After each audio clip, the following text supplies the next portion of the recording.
Hello friends, कैसे हैं आप सब। फ्रेंड्स, सनातन धर्म के ग्रंथों में कहा गया है कि बुरे कर्मों का फल बुरा ही होता है, चाहे वह इंसान हो या ईश्वर। इसका एक उदाहरण माता सीता का है, जिसका जिक्र रामायण में किया गया है। दरअसल रामायण कई भाषाओं में लिखी गई है। अलग अलग रामायण में कई तरह की दंत कथाएँ मिलती हैं। कई दंत कथाओं से लोग परिचित ही नहीं हैं, क्योंकि रामायण अलग अलग भाषाओं में लिखी गई है। इस कथा के अनुसार माता सीता को एक तोते का श्राप मिला था, जिसकी वजह से उनको भगवान राम से अलग रहना पड़ा।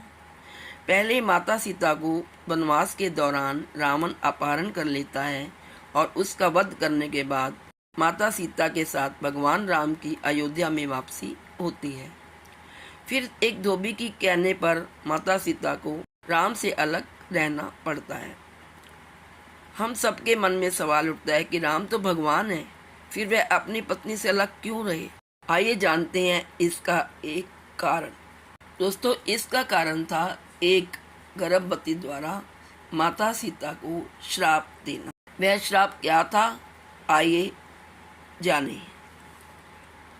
एक कथा के अनुसार माता सीता बचपन में अपनी सहेलियों के संग बगीचे में खेल रही थी। वही बगीचे में एक तोता और तोती पेड़ पर बैठे थे। तोता का जोड़ा भगवान राम और माता सीता के बारे में बातें कर रहा था। उनकी बातों को सुनकर माता का ध्यान उन पर गया। मादा तोता बोल रही थी कि अयोध्या के राजकुमार राम काफी प्रतापी राजा होंगे, उनसे माता सीता का विवाह होगा। तोते के मुख से अपने भावी पति का नाम सुनकर माता सीता अचंभित हो गई। उन्हें अपने बारे में और जानने की इच्छा जागृत हुई, इसलिए उन्होंने अपनी सखियों से कहकर उन दोनों पक्षियों को पकड़ लिया। फिर उन दोनों को पुचकार कर पूछा कि भविष्य के बारे में इतना ज्ञान कहाँ से प्राप्त हुआ।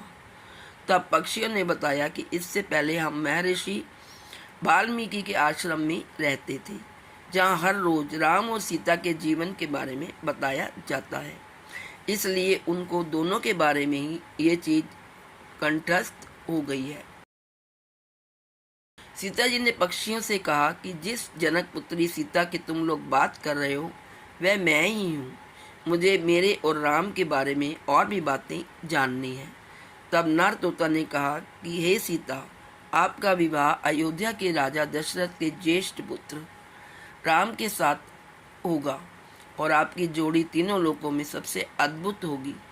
सीता जी उनसे कुछ सवाल पूछती रही और दोनों तोते जवाब देते रहे। सीता जी ने कहा कि जब तक मेरा विवाह नहीं हो जाता, तुम दोनों मेरे साथ राजमहल में ही रहोगे। तुम्हें वहाँ सारी सुख सुविधाएं मिलेंगी। सीता जी की बात सुनकर तोता का जोड़ा घबरा गया। तब नर तोता ने कहा, ए जनक पुत्री, हम गगन के पंछी हैं, इसलिए पिंजरे में बंद रहकर हम जीवित नहीं रह पाएंगे, इसलिए हमें आज़ाद कर दीजिए। तोते ने इसके लिए बहुत याचना की। तब सीता ने नर तोते को छोड़ दिया, लेकिन मादा तोता को नहीं छोड़ा और कहा कि ये मेरे साथ ही रहेगी। तो नर तोता ने कहा कि मेरी पत्नी गर्भवती है, इसलिए ऐसे समय पर उसको जाने दे। हम दोनों एक दूसरे का वियोग सहन नहीं कर सकते, इसलिए आप मेरी पत्नी को जाने दें। लेकिन सीता जी ने उसकी एक ना सुनी। इस पर मादा तोता को बहुत गुस्सा आया और उसने सीता माता को श्राप दे दिया कि जिस तरह तुमने गर्भ अवस्था में मेरे पति से मुझको अलग किया है, वैसे ही गर्भावस्था के दौरान तुमको भी पति वियोग सहना पड़ेगा। इतना कहते ही मादा तोता ने अपने प्राण त्याग दिए। मादा तोता के प्राण त्यागने के कुछ समय बाद नर तोता के पत्नी वियोग में प्राण चले गए।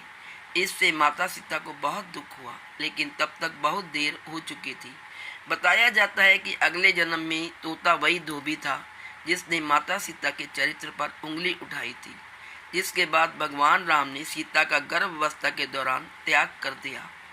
तब माता सीता महर्षि वाल्मीकि के आश्रम में पहुंची और वहां उन्होंने लव कुश को जन्म दिया। तो दोस्तों, ये था एक प्रसंग रामायण से, जिसमें ये सीता के राम से वियोग की कथा आशा है आपको ये प्रसंग पसंद आया होगा। यदि आपको अच्छा लगे तो प्लीज़ इस प्रसंग को लाइक करिए तथा फ्रेंड्स में शेयर करिए और चैनल को सब्सक्राइब करना ना भूलें। बेल का आइकन भी प्रेस कर दें। तो लेती हूँ आपसे विदा। एक नई वीडियो लेकर फिर आपके सामने प्रस्तुत होगी। तब तक के लिए बाय बाय, टेक केयर।